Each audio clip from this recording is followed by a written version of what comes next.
a little after 5:30. I'll call tonight's EDA meeting to order. And Abby, can we have a roll, please? Commissioner Larson. Here. Commissioner Langness. Present. Commissioner Lorge. Here. Commissioner Hoyt. Here. I'll note for the record, Commissioners Husnick and Grindal are absent this evening. President Bain. Here. Thank you, Abby. And I'd like to invite everyone to rise and join us for the Pledge of Allegiance. I pledge allegiance to the flag of the United States of America and to the republic for which it stands, one nation, under God, indivisible, with liberty and justice for all. Members of the EDA, we have an agenda before you. I will entertain a motion to approve or any changes. I make a motion to approve. Second. We'll take we have a motion and a second. All those in favor signal by saying aye. Aye. Oppose? And our agenda is approved. Next item this evening is open forum. Open forum is any participant's opportunity to address the EDA on any topic of your choosing. Do we have anybody online for open forum this evening? There's nobody online this evening. All right, we'll close open forum and bring the meeting back to the EDA. And we have a consent agenda this evening. I'll entertain a motion or any changes to the consent agenda. Making a motion to approve it as before us. There's a Second. Motion and a second. All those in favor signal by saying aye. Aye. Oppose? Consent agenda is approved. Next item is our regular agenda, and we have a single item on our action agenda this evening. That is consideration of the Southwest Forest Lake roadway alignment and construction phasing study commencement and grant application submission. And Abby. It's a walking us through this. mouthful. A mouthful indeed. So in the EDA's 24-25 work plan, you identified a planning study to be done on the southwest area of the city. Coming up on your screen is the city's functional classification map or street map that was included in our comprehensive plan, which kind of shows that southwest area bordered by 61, Headwaters Parkway, down to the city's southwest corner, where we see those future collector roadways. So reminder to the EDA, this is an area that is largely undeveloped. The roadways and the infrastructure system utilities are not in place. So the intent of the planning study that had been discussed was to look at roadway alignments and the phasing of infrastructure in this area. I think I briefed the EDA, but I included it in your staff memo. We're starting to see that development pressure in that area near the Headwaters Parkway and Fenway Avenue to the south. But then also we've fielded conversations and had conversations with our local adjacent agencies, Hugo, Lino Lakes, City of Columbus, Washington County, Anoka County, about the development of Elmcrest for future non-residential expansion coming from the south, more than maybe some of that residential pressure from inside the city moving to the southwest. So tonight for your consideration is twofold. One is to authorize that study to start, and the second would be to apply for a 50-50 matching grant from the Washington County CDA Pre-Development Finance Fund. So as I noted in just now and in my staff report, the lack of the roadway network in this area is really a hindrance to future development. While we have the motto, development pays its own way, we still have lots of question marks in that planning. How is Headwaters Parkway going to line up with Elmcrest? And especially in light of all of the wetlands through that area, some of the other potential significant resources in the area. Additionally, how can we develop policies and standards for the here and now? So we're getting inquiries for residential developments right around that Fenway Headwaters neighborhood in an area where we've designed a major collector road. So we're looking at very wide roads, possibly divided roads, maybe a 4-lane road. All of those things are things we're gonna need of the Forest Lake of 2040, 2050, 2020 long term. But for the here and now, developing some policies which would allow the developers in this area to contribute and to construct the infrastructure system that's required to service their developments, but to do it in a fashion that's really serving what we need now, but allowing for that development to expand, or those roadways to expand in the future. So the city has received a scope of services from Bolton and Mink to conduct the planning assessment at a cost of $44,500. The EDA has budgeted $25,000 for contracted services this year. That is why staff is recommending we apply for a Washington County CEDA Pre-Development Finance Fund grant, which would, if approved, cover 50% of the costs, with bringing that total cost down for the EDA down to $22,250. I might have gotten my number wrong when I wrote down $44,500, but it's just under $23,000. So tonight for your consideration is to do two things. One would be to authorize the work for the Southwest Area Infrastructure Phasing Study, and then two would be to submit to approve the resolution for the submission of the grant application. Do you have any questions for me? Thank you, Abby. Just open it up. What questions might we have for Abby this evening? I have all sorts of questions, but they're probably more for Ryan, so I'm glad he's here. Ryan, when we look at the map that's on the screen, there's a yellow dotted line that's right. She's pointing to it. Can you elaborate if that will be included in the study, at least? The alignment's going to specifically look at dialing in a final approved alignment for the Parkway extension, because that's what's kind of delaying and holding up and questioning how the next phase of development's going to come forward. So that would be just another road that would be built in with a subdivision in time, as connecting through the neighborhood. But we're going to be looking at the final alignment for the Parkway, and then all the other side roads would fall into place with that. I apologize, President Baden, members of the commission. I should have showed the secondary maps that were included in your packet. So the study does look at two concept designs, one going to 195th and one going to, are our numbers off there? Oh. What is that? That one right there? It's not a road. It's not a marked Oh. road. It's The just unmarked parcels road there. in between 190th and 195th.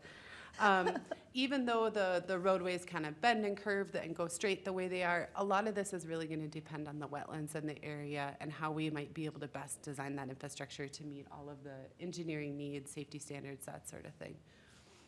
The final alignment might deviate slightly from one of the two options as shown, but it does need to meet a 40-mile-an-hour design curve to meet state aid standards. So in long term, when the termini of the end of this roadway is connected to a state qualifying another roadway, we could designate this major roadway as a state aid road in the future. So there's some technical design criteria that's going to be already looked at, that design, and what radius can we have on that road. So a lot of things going into it, and these two preliminary alignments as shown are obviously the path of least resistance of known wetlands by just looking at a map.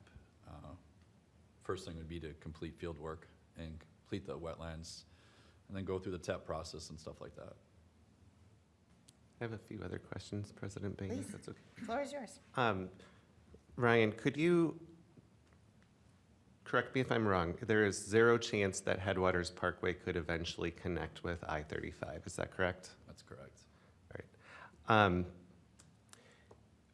When you do the alignment on this road, or the preferred alignment, will you be looking at potential ponding for that region? So the area of Headwaters Parkway between Fenway and 61 has ponding within the parkway, which I think has a very positive aesthetic feel versus putting ponding along the sides where it separates the roadway. Is that something that will be in consideration in your report? Yep, so one of the bullet points in the scope talks about stormwater design and low-level look at where that would be located, what size that would have to be based on the pervious area that would be generated from the section of the parkway. Were you involved at all with the McCullough study? Do you remember that, off of 97, and how we showed the realignment of Forest Road to go up to that property, then a roundabout on 97? I recall it. So that then had the stormwater to scale, the volume needed, and the cost estimates dialed in what that would be. So it would look something like that. Right, thank you. And then I believe my last question is, or it's kind of a two-part. It does include infrastructure like sewer and water and those components. Okay, you're nodding yes, thank you. Can you tell me if the topography in this area, and I know that this is coming for the study, but I would imagine that for sewer, it would actually make more sense for that portion to cut across 190th to the Fenway Interceptor versus going north on Headwaters and connect back in. Am I wrong on that, or? If you look Show it on up. your screen, right in that area where the cursor is, there's a deep lift station there that was purposely put there and at the elevations it is to serve that entire area back to that area by gravity, which will be the first parcel line to the south of here, which is perfectly in alignment with the green alignment. If you just cut that off, maybe we can sewer that a little bit further south, but eventually we're gonna have to probably identify a location to put a lift station in somewhere just north of 190th, and all the flows would come to that, and they'd be force mained back to the Met Council line because the topography, you know, the Met Council line's high up here, right, and the topography goes down, so we wouldn't be able to get gravity and have adequate cover with what we would need to do. So we know that we'd be looking at some sort of a lift station to serve that entire area and just force main it back to the Met Council line, down 190th. And then, I'm sorry, I have No, yeah, one more that's okay. question, I think. So, excuse me. So when I look at the two potential alignments, I have preference for the more southerly or blue line. I know that there's tons of things that'll come in the report and other standards that meet, but one thing I want to note is that I think that creates a better inflow for traffic, or at least perceived from drivers if they're curving up that parkway and heading north and east at the same time, so that when there is an eventual 180th or 170th exit on I-35E in Hugo or on the edge of Forest Lake, that would push traffic for that region off of 97 and onto there. And I hope that some component of traffic study comes in with the report, or at least, even if it's your opinion versus actual data. Where it's connected at Elm Crest is what you're looking for? Yes. Yeah, there would be supporting reasons why we get to that, and we'll still preliminary look at both alternatives and go through some discussion, because you guys still might bring up something that I don't, you know, recommend or outline or point out, and that would be valuable information why we're all working together through this. Thank you. Mayor Bay and members of council, if I might just add, no traffic study will be a part of the analysis. We will be looking at the land use in the area for sure to kind of see where there's maybe logical breakpoints. That area that you identified does lead right into the area that's been identified for that highway business development. So you really are connecting the non-residential uses at Headwaters Village down over to the non-residential uses on Elm Crest, may be something that is mentioned in the report. Thank you.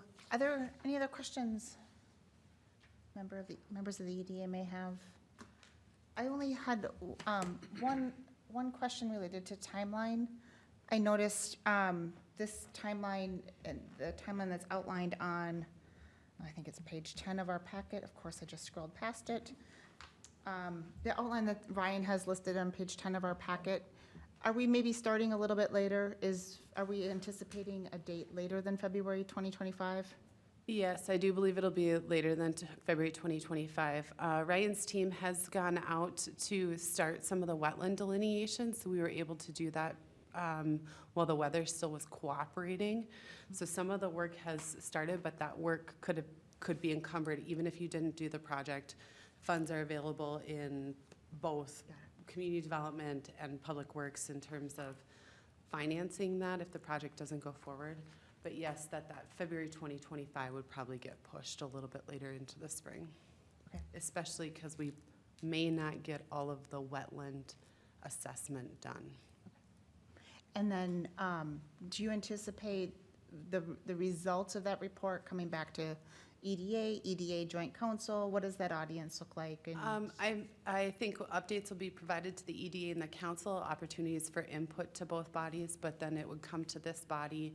You would, bless it of sorts, we bring it to the council for the council's acceptance of it, not necessarily like anyone's, unless we had to approve something specifically in it, which I do believe by that point, we're gonna get some pressure for some of the policy adoption, roadway alignments, so. It'll come back to you and the council. Understood. Very good. Out of Jenny. curiosity, what is left of the budget for EDA for this year? I know we haven't spent We much. have a very healthy budget because as our next topic talks about, we haven't used any of the funds for the CIIP. So the CIIP program, I believe we dedicated $50,000 to that alone. And then I would have to look back, but I believe we have exactly $22,500 to be used for consulting services, which would be the exact amount of half of the grant. If the grant wasn't awarded, we do have the funds to pay for the entire study out of the EDA's 2024 budget, given that we didn't use any of the improvement loan dollars. Okay, so in the motion that you want to move forward, is it going to be depending on the grant or not? There would Or be is it- two actions. My recommendation would be to authorize the commencement of the study and to submit the application. So even if the grant application isn't awarded, that we still have the project approval.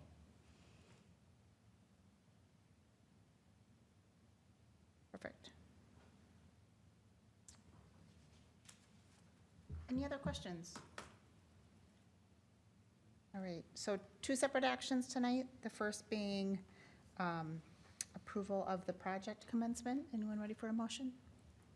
I'll motion as recommended by staff. There's a motion. Is there a second? I'll second it. A motion and a second. Any further discussion? Hearing none. All those in favor signal by saying aye. Aye. Oppose? And motion carries. Separate action, Approval of EDA Resolution 11-18-2401, authorizing submittal of the application to the Washington County CDA Pre-Development Finance Fund. quick question on this before we move forward with action. What is the anticipated timeline for turnaround of the application?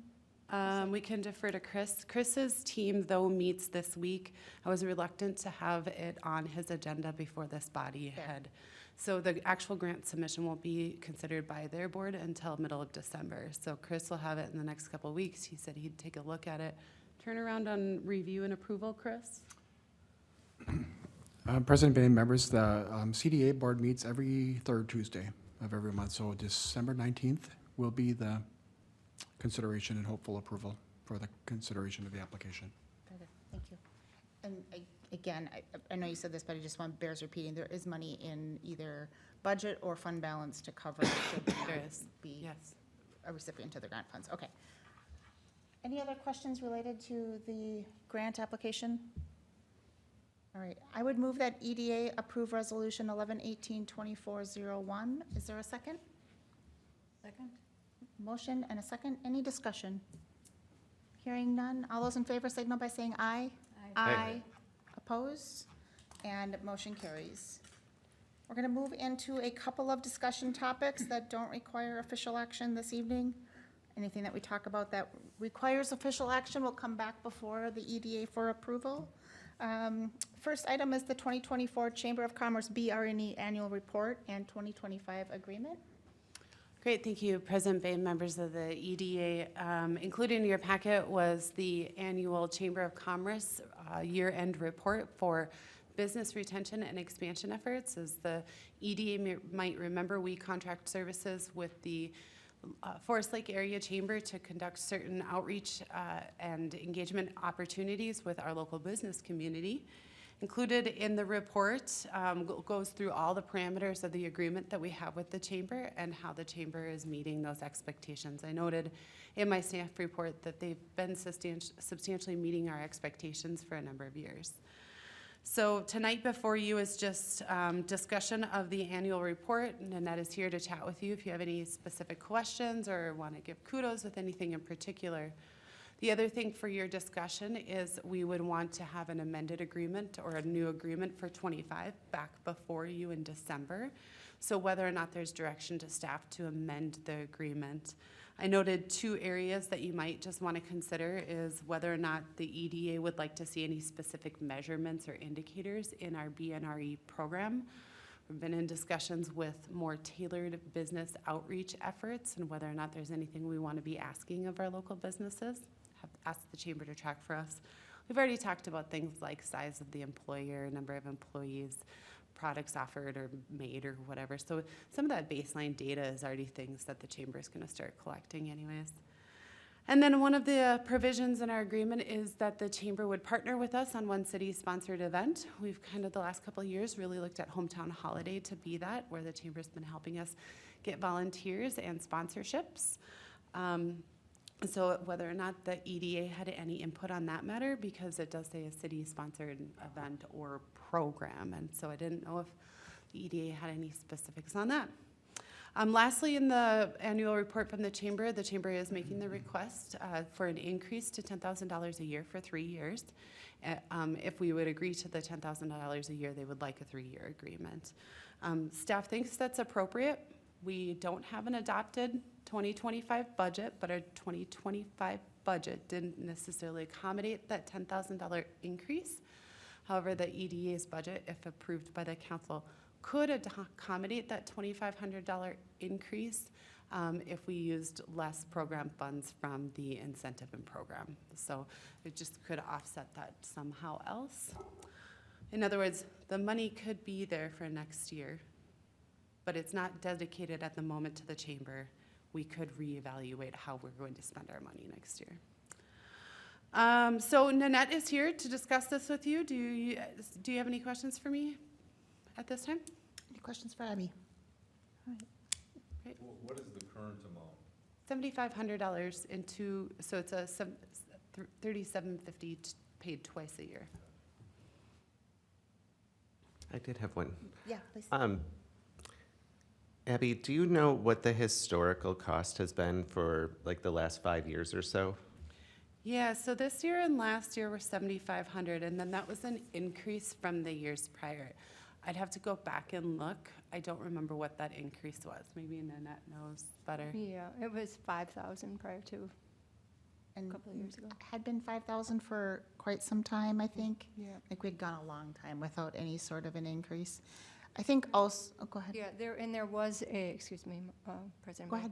ahead. There was a lapse somewhere towards the end of the previous director's role. And so then, as I looked through the budget and we took a look and brought that before the EDA again, back when I first started, so. There has been discussion over the years around both increasing EDA support of the chamber, well, just say increasing overall the relationship, both the dollar amount of the contract, but then also the level of specificity and what's being performed. And I think that's just kind of been a topic of ongoing refinement of what does the city need and what specifically would we like to ask of the chamber, knowing that there's a fairly healthy appetite on both sides for both the services being done and to make that as extensive as possible, especially as we've had some staffing transitions here on the city side. Nanette, before we talk about any specific feedback points, anything you want to highlight for us around the program, or both maybe wins of the last year and maybe requests looking forward for 2025? Thank you. I thank you for that opportunity. So President Bain and EDA members, again, without reading the whole update, again, that's a great way for me to have it documented as well. Just a couple of things, I guess. Really being that resource for not only businesses but residents. We are finding that with our improved website, we are getting many more reach outs, and so I have noticed that, as well as being able to provide job opportunities and community events and things like that. So we are seeing an uptick there. And then under section C, a little bit more on the collaborative nature. And so with Chris here, it's been fantastic. We've worked with the Washington County Chamber Coalition, of which Chris is a part of, the Washington County CDA is a part of. And so that education component has been fantastic. We are evaluating that at this time. It seems, we're taking a look at maybe what our next steps are with that. And then the other piece that I'm just elated about is the Career Launch Summit collaboration with the schools, with the Forest Lake area schools, which was our first time this year, and we brought together 250 teachers and business professionals all across our service area.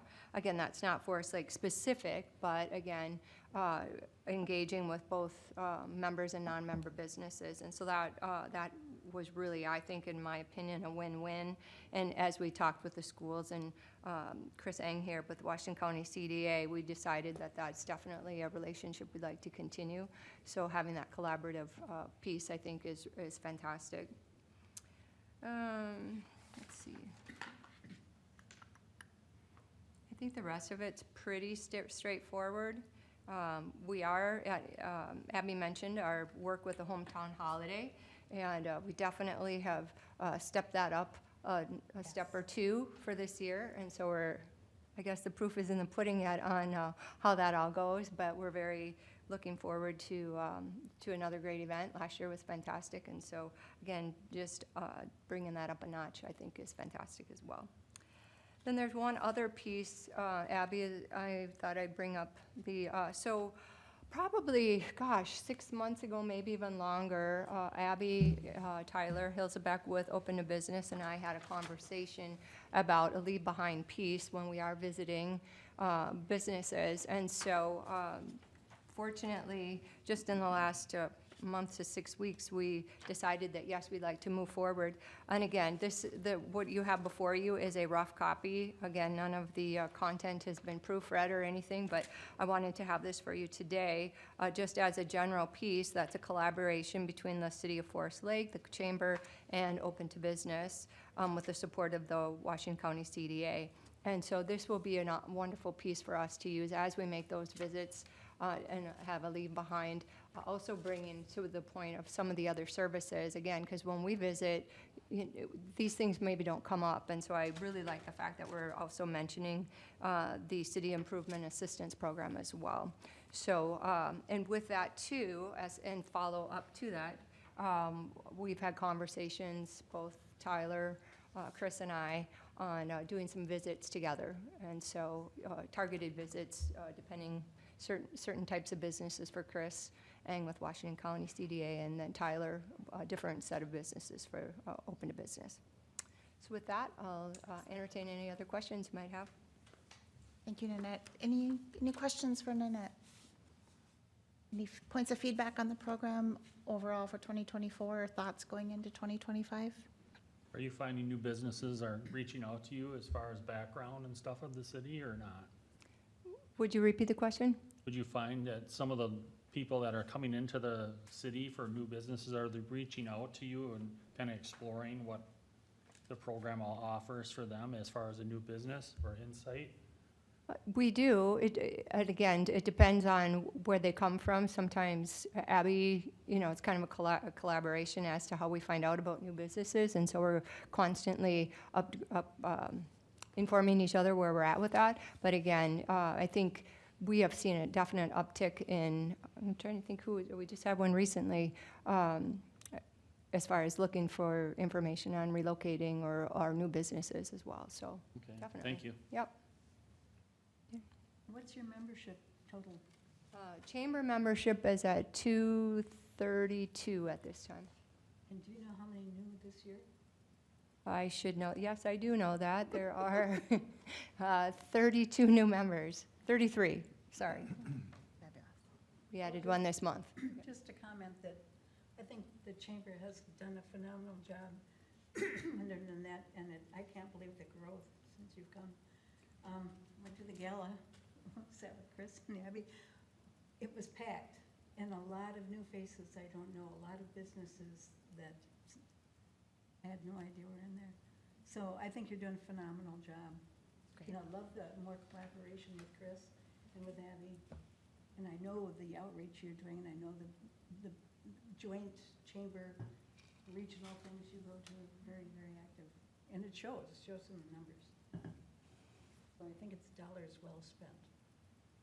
One point to maybe to carry into 2025 that might be helpful would be, this kind of came up as a topic of conversation as Mayor-elect Roberts and I were just talking about transition and what's next for EDA and what's next for city. And he was remembering the days when a lot of the business retention efforts were done by this body, and we actually had people out, doing visits and making reports.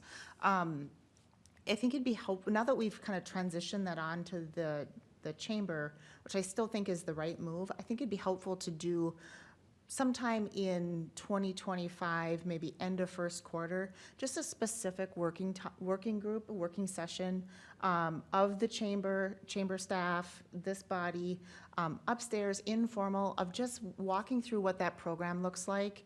And just so that now that, I feel like now that we've contracted it, this body's just a little bit more arm's length away, and we're just a little bit out of touch with what's happening.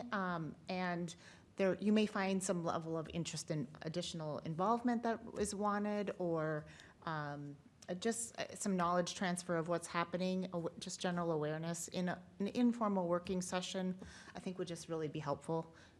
Doesn't need to happen over and over. Maybe once a year would just be kind of the year kickoff, and just thinking about plans for the year, and would just kind of bring the work together a little bit, because again, I think there are a fair number of members that remember the days when we as a body were doing that, and so kind of connecting those pieces and making sure we're staying aligned, I think would be good. Kind of the precursor to the annual report, right? I certainly can put that on next year's kind of Working sketch, session, work plan Right. of where we'll bring it back in. Sure. super informal, but. And one of the pieces, just note, we had discussed when Tyler and Chris and I were having conversation, Abby, I believe, is in this conversation as well too, is just having some sort of a record, not specific named businesses, but more of a numbered system, Yeah. right? So that you'd have some feedback as to what we learn with the visits Would without also- getting Right. specific. Right, that also would be good. And also remember, we have a fair number of positions turning over on this EDA, and so this body is going to have a number of new faces this time next year, and so certainly a good way to kick off the year with kind of some knowledge transfer and some education on what's in the program and why the partnership's so strong. Yeah, I think that's a great idea. Thank you. Any other thoughts? Any feedback on the additional request? Go ahead. So I want to first say I'm very happy with the chamber. I think that when we specifically look at this contract, which we have oversight of, I think the performance is exemplary and deserving of an increase. That said, I am never a fan of increases in bump years, once every 3 years or 5 years. And I would much prefer that if there was an increase, and I'm very open to what that amount is, but if the increase were for 2025, it were 8,000, 2026, it were 9, for 2027, it were 10, or maybe it was 9, 10, 11, and then it balances out to be the same amount that the chamber's seeking. But I would much prefer a staggered value amount. And I hate to put you on the spot, Nanette, but is that something that you're open to in the chamber with regard to your budget? Yes, yes. Maybe something to think about as you're putting together the 2025 plan of what does that look like. Are there other points of feedback on that topic, though? It is a sizable one-time increase, and we have taken that approach in a number of different areas where we've just tried to get into a world of annual increases or make it more of a built-in than a sizable jump. I do think, though, there's also opportunity and need where to articulate what's being done. And so one of the reasons it's not just we're going from 7,500 to 1,000 for the same, I think there's an appreciation or recognition that the value of what's being delivered has also increased. And so while we may not have the metrics specifically in the contract to point to line by line what the increase is. That's just foundationally is part of why I'm comfortable supporting the increased size. So certainly as we measure that to the time spent from the staffing side, there is, we're getting a tremendous value, so. President Bain, if I might add, I certainly can talk with Nanette as well as potentially Chris. I know he's had lots of experience in kind of the BR&E program. We probably can beef up the agreement a little bit even into 25, asking for some specific metrics for those business visits that kind of help support those increases over the next 3 years. So that way we can, by December, bring back an increased cost if you'd like to see that in 25, but then have some of those I don't want to say performance indicators, but some of those numbers that will come back to you. The other option is waiting for an increase or giving a nominal increase into 25, waiting for a longer term or a 3-year term till after we have that working session in 25. My preference would be that we do a larger increase here in 2025, that we don't wait for that. Large driver of that is you think about if you were to just do a time study in particular on our former assistant administrators' time on this particular topic and how that's transitioned over, that alone is worth an additional $2,500. So I'm comfortable that there's value exchanged. I'd rather not wait because of that value. We also, there's positions on the table, but the city fully taking on a lot of that role just doesn't, this is working, so let's fund what's working, is my opinion. I think, Jenny, you had a comment? A question about the chamber's budget and bottom line. Will there be a project that won't get done if you don't get the $2,500 increase?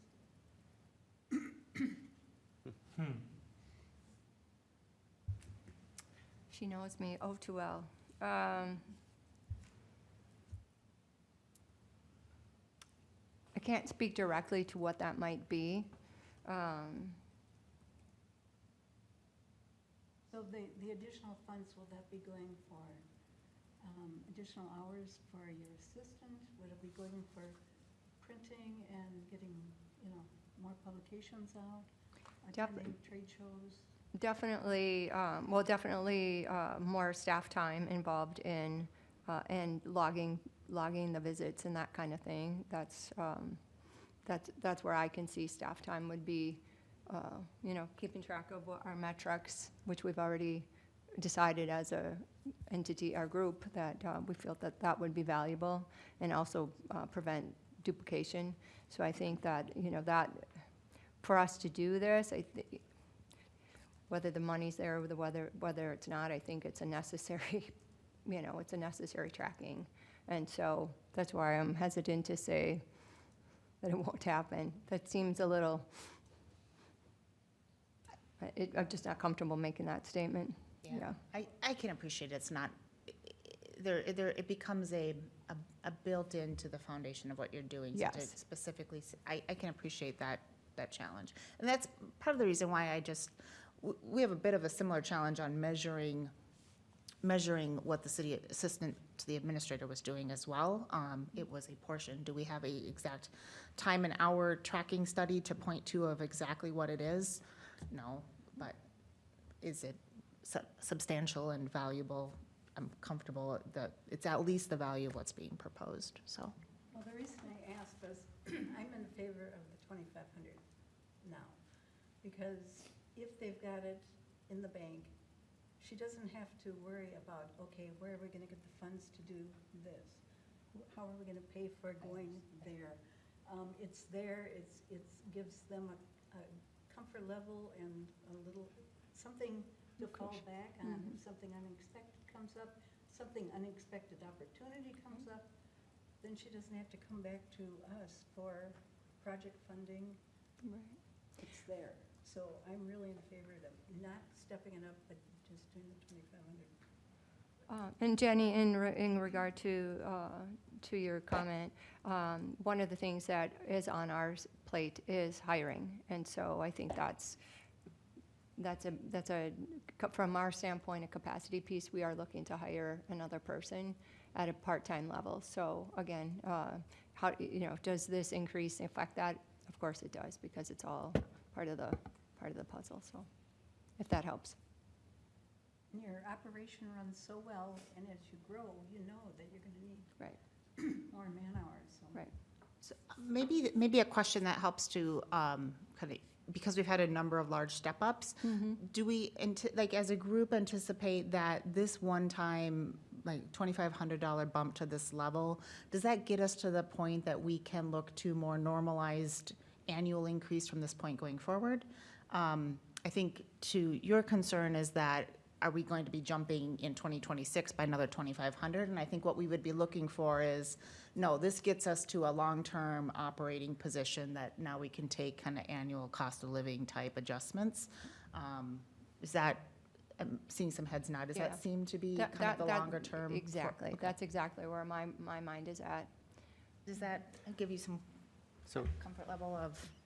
so President Bain, I don't have huge objection on this $2,500 amount. I don't see it as a big budget buster for the city. It's not gonna be a breaking point for me at the end of the day. But I think if, and I said I was very flexible in the numbers. So if maybe year one, it was 9,500, then it was 10 grand, and then it was 10.5.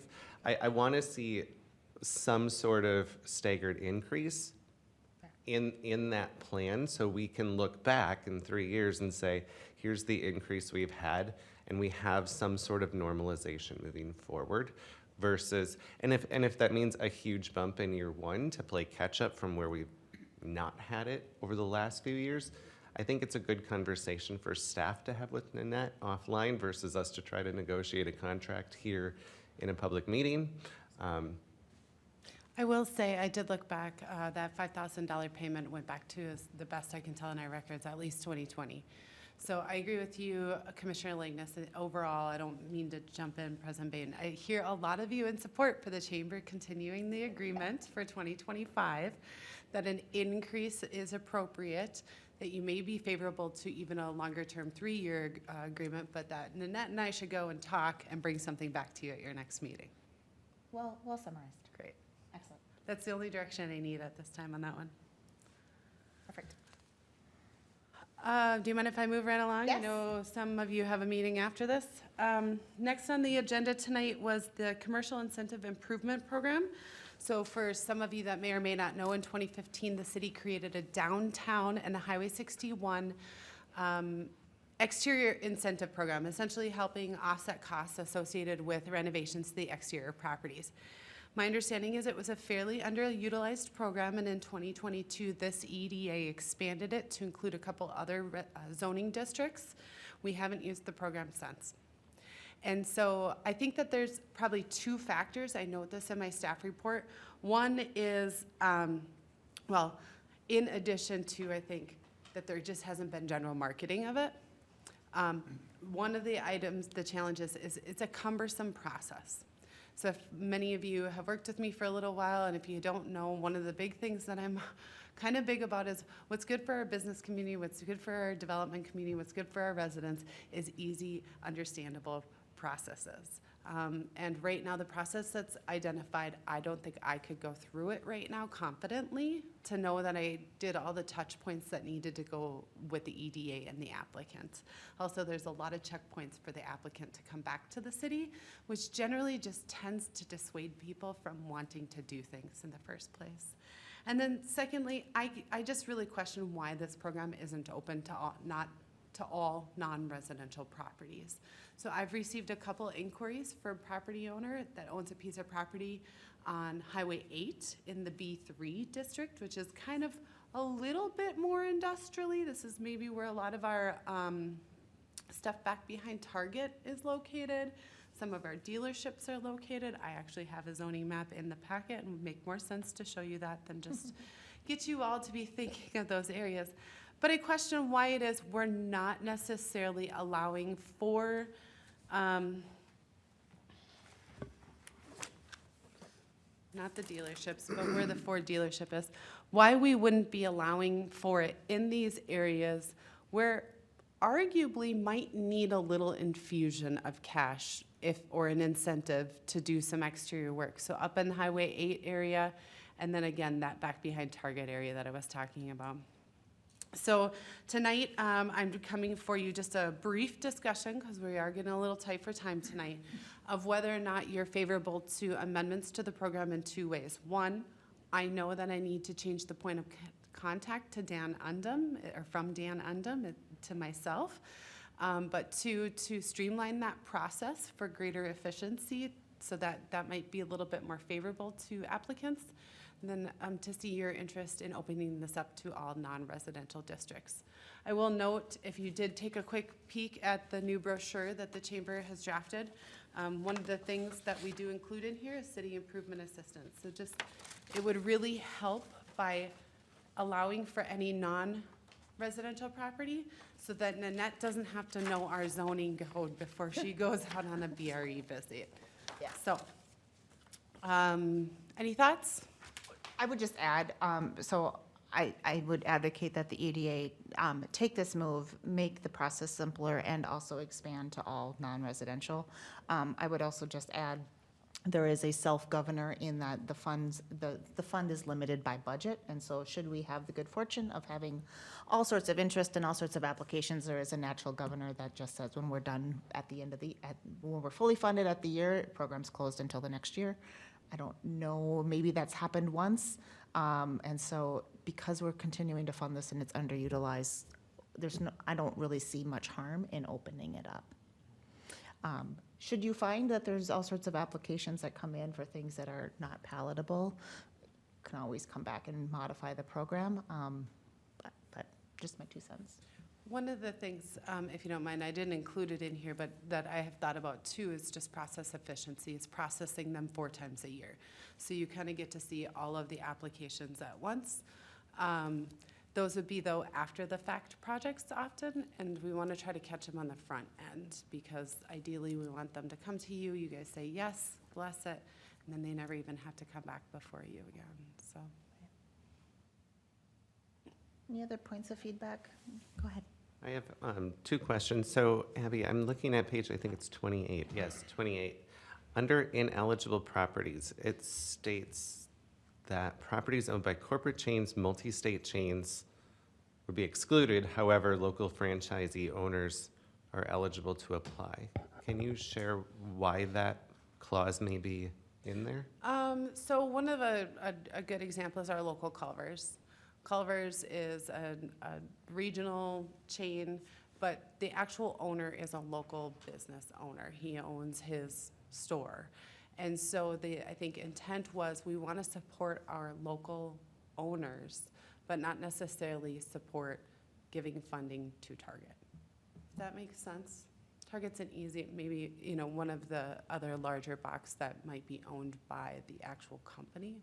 So I hear what you're saying, but I don't know that it makes sense. I didn't create that provision, so anybody else, could say it I might would- be able to. And I don't want to be critical too much here, but I think if the primary purpose of this plan or this incentive program is to improve blighted properties, and if we have a blighted property and a corporate chain is going to come in and fix it, and an incentive helps them do that, I don't know why we would turn them down. Or at least, I don't know why we wouldn't even consider them. I don't know either. I just know that it's the program that this body created, so. Chris might be able to give a little more context of where this came from. But I would say, I think Abby's example is a good one in that, that Culver's has a local proprietor and there is a local ownership interest. I'm going to go on a limb, and actually I won't say the business name out loud. The new bank that has been a target of interest that has taken over a chicken establishment. I just, for this body to get, I don't know if there would ever be interest for said bank to come here to look for that type of an incentive. To me, that we don't need local taxpayer subsidy of that.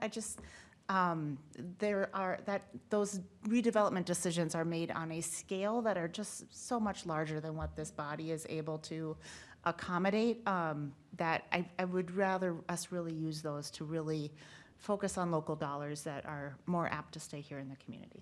And here's where I'm coming from.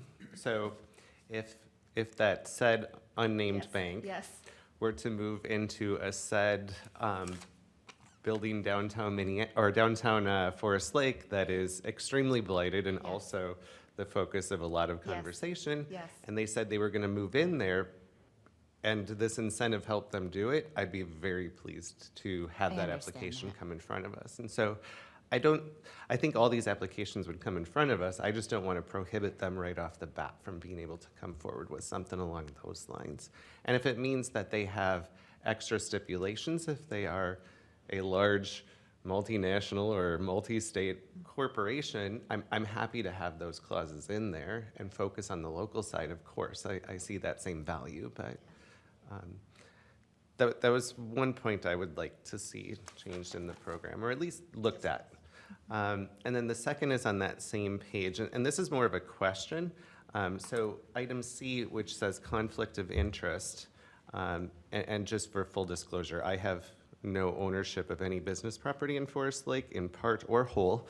So this isn't for me personally, but it says an officer of the city or EDA shall not have a personal financial interest and personally benefit from the business to be assisted, and then it states a Minnesota statute. And I did read through those statutes, and I'm not an attorney, but as I read those statutes, it basically says that that person couldn't vote. That is correct. Whereas this statement here says they could not personally benefit from. And so I think if we had somebody in our council, or we had somebody in our EDA, which are oftentimes business owners, and if they had a property that was somewhat blighted, that could use improvement through this program, I don't think they should be prohibited from receiving that opportunity, no different than anyone else. With that being said, 143 North Lake Street, we used the program. It was I think there's been a revised version since we used it, but it did go fairly smoothly. I just don't know if a lot of businesses know that it's out there, is what I think the biggest thing is.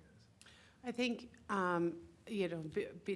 with the former Assistant Administrator Dan Undum kind of leading the Economic Development Commission, me coming in, Dan was still kind of in that transition.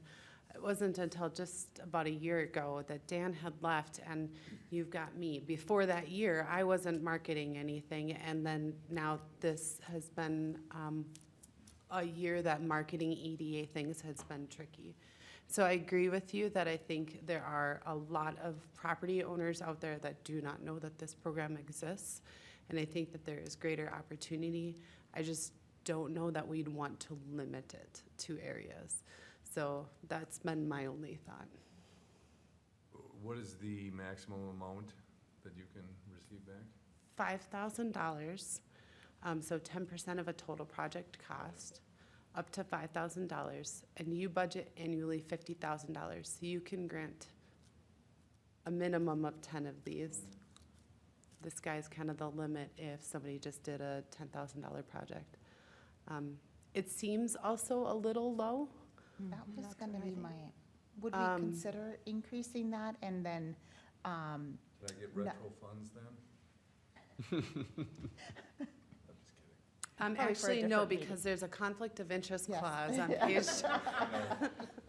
But not necessarily, because our application rate is so low and the funding rate is so low, frankly, I would rather see us make a substantial increase to that and have a number of actual funded projects, even if it means fewer projects, than us sitting with a fairly bureaucratic, administratively challenging, I mean bureaucratic, it's just administrative challenging for our applicants to go through.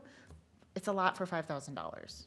And I think one of the things that I'm gonna fix that bureaucratically going I know through. you will. That one is a no-brainer. I'm not even gonna really, I'll come back and show you how we're fixing that process and eliminating the extra steps in there. I think the question is, would we rather raise 20%, see the interest in the selected groups, or raise it the entire districts? Jolene's gonna come and take this computer now. Would we rather raise the amount of districts, and so then thereby allowing for more opportunity. I would suggest that we'd want to open up the districts at 10%.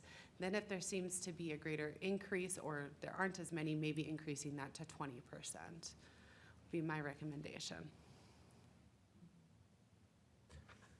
We're gonna, I think I could support staying with just the districts. My first thought was, I like the idea of moving the dollar amount and the percentage up, but perhaps expanding the districts, if staff believes that that will increase the applications, maybe at the midpoint of next year, which is really should give us a pretty good solid foundation of understanding where we're at, and so put it on the calendar for like June of, let's look at how many apps we've got. If we're at 0, then look at increasing the dollar and percentage at that point. I don't want to be here in a year listening to we have still 0 applications and we haven't utilized this program, so I think reviewing it mid-year would help. Yeah, I think definitely. The only thing I would ask is maybe, we look at it end of third quarter to give us, a few good months in there through some of that outreach season, but. So did I hear you say increase districts, wait on the increase of the amount? Is that what I heard you say? I'm sorry, I just. My intuition says increasing all 3 is the right thing to do, Oh. but I will trust your judgment that believing that increasing the districts alone will work, and then holding back on it until that point of review, and then if your assessment didn't come through, then we can increase the numbers and the percentage at that point. I think that's a good way to start, and then just that simple, our increased outreach efforts, the brochure, I think there will be greater effort. I mean, simply put, if you own property in the city, do you know your district? I mean, even so much as to know which district you're in, most people aren't aware of this kind of program, so. I will just make note that we have been promoting this program, the new program, and we have had some questions. I think that the payback amount for the amount of work did not seem to be worth it. Just, that's what we've heard. I have heard that as well, and so I really would like to bring you back something soon that really shows a slimmed up, streamlined version, one touch point with the city. Maybe there's submittal afterwards, and then we're done. Right. So, all right, I have enough direction to bring something back before you. excellent. We are nearing the end of our planned time, and actually we have a council workshop upstairs. Is it workshops upstairs? Yeah. Should we just do a quick round of updates? Anything that can't wait until our December meeting? Does anyone have anything that can't wait till December? No, all good. The only update that I do want to share with you is, I think as you may remember, we signed a purchase agreement with Envision Glass on the Fenway parcels.